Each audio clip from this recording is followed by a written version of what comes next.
Switching gears, a local hero gained some well-deserved recognition. Local parole agent Luis Cardenas put his life on the line after a man fired a pistol into the air at a local Walmart. Take a look.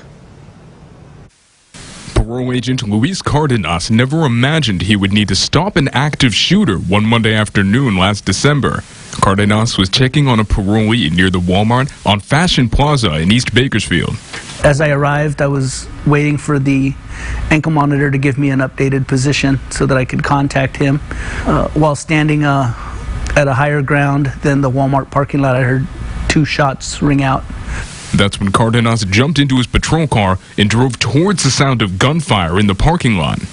And notified dispatch for Bakersfield police that I was approaching the scene of a possible shooting or shots fired. That's when he saw a man with a gun.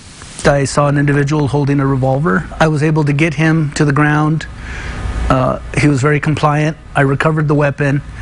But that wasn't the shooter. Police records say the gunman, identified as 31-year-old Rodolfo Romo, threw his gun on the ground after shooting into the air. First responders say the gun malfunctioned. I was approached by people that were telling me that there's another individual inside that had run in and had fired a weapon. Cardenas ran into the store as shoppers ran for their lives.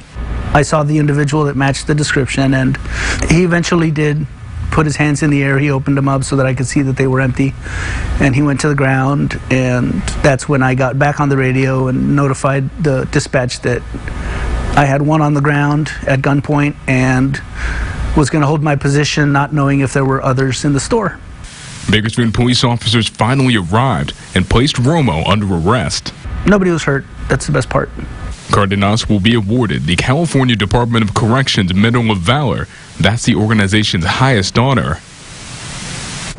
The award ceremony will take place Friday morning at 10. You can find a link to watch it on our website, kget.com.